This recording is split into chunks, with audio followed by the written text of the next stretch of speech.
In Shutter, because the audience understands that the characters will have to pay for their misdeeds, the suspense is even greater.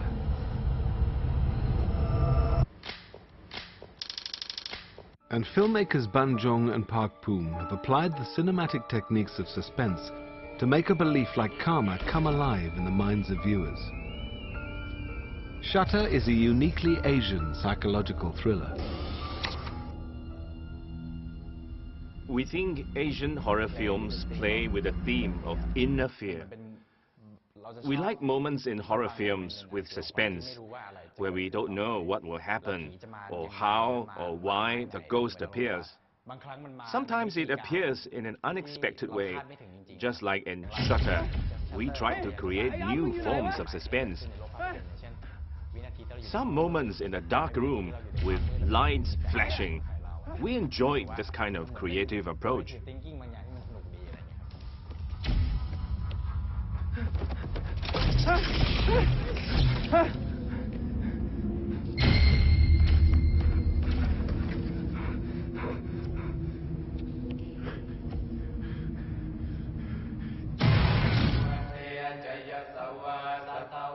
Another acclaimed Thai filmmaker who finds that the horror genre offers a unique canvas for telling stories is Ekachai.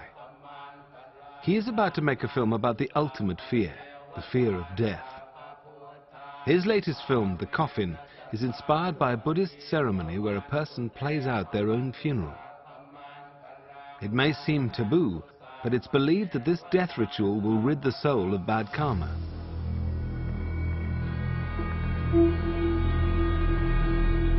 Filming of The Coffin has not even started yet, but it looks to have the formula for another Asian horror hit. I think in the end, we are very interested in the concept of the ability to cheat death, or what happens if you are able to tamper with destiny. You know, it's just a very seductive idea. It has that appeals no matter whether you're in Bangkok or you're in New York. You know, there are stuff that people are curious. Curiosity is a very good germ to culminate good horror. For Ekachai, horror films are not just a cheap thrill, but a way to tell a much more profound story. I think good horror films are morality tales. You know, while horrors are dealing with ghosts, but they are much more about human and how they deal with each other. The ghosts are almost like a vehicle that a filmmaker or storytellers use to make a very dramatic point about something. And I tend to think that there are several stories that just have to be told in a horror genre or in a supernatural thriller.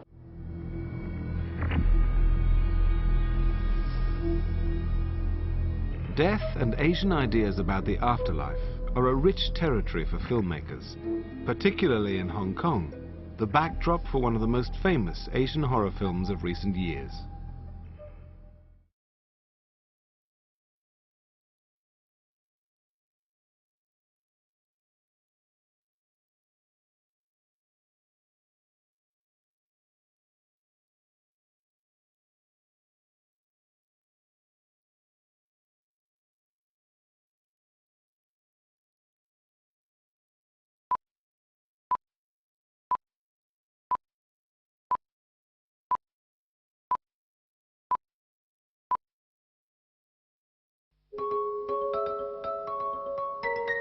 "21st century Hong Kong. The city is a bustling financial and commercial center. But behind the modern facade are ancient Chinese beliefs about the afterlife. Souls of the dead exist alongside the living in an invisible world just within our reach. Each 7th month in the Chinese calendar, people from Hong Kong observe the Hungry Ghost Festival. It's a period when the gates of hell are flung open. Worldly possessions are burned for ghosts to better their place in the afterlife.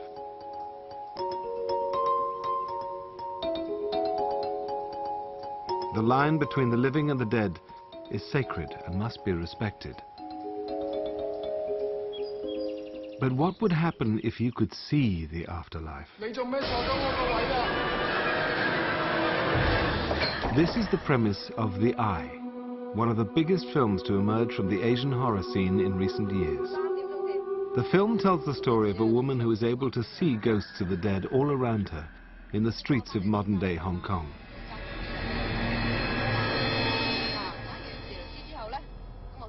One of the ways that the eye expresses Asian ideas about the afterlife is the sense that the dead are very much present, the ancestors are very much present. This is not seen as hocus pocus, and the crisis over how can these exist together in modern Asian identity.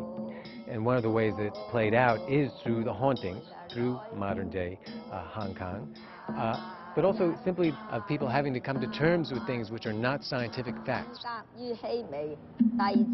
Taoist beliefs in the third eye, or yin-yang eyes, mean that there are some people with the ability to actually see ghosts in this world.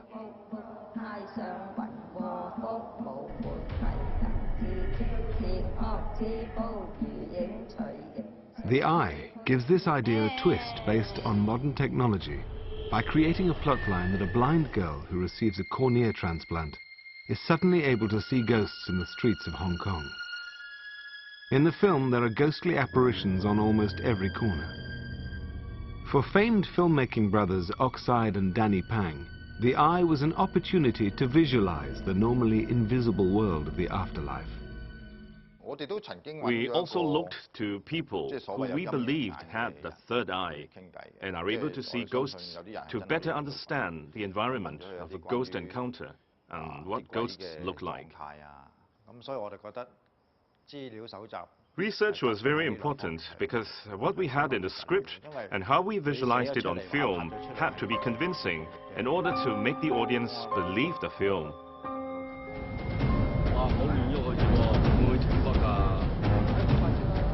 In The Eye, it's not the ghosts that are scary, but the experiences of the young woman Moon that the audience finds unsettling. As she regains her vision, she realizes that she's crossed the line between the living and the dead. And what she sees is terrifying. A black, shadowy figure representing a Taoist Grim Reaper comes to claim souls for reincarnation. But those souls with unfinished business are left hanging around in limbo, haunting the Hong Kong streets where they once lived.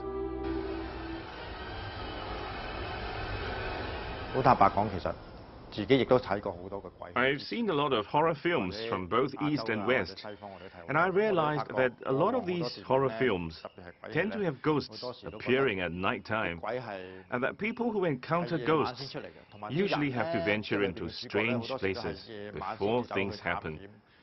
So we wanted to do something different.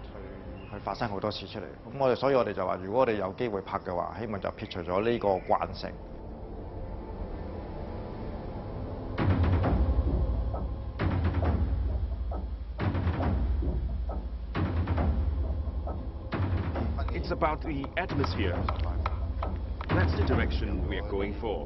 We did away with green lighting or night settings, but instead we magnified the atmosphere. The ghost scenes and the way ghosts appear is not just for a few shocking seconds.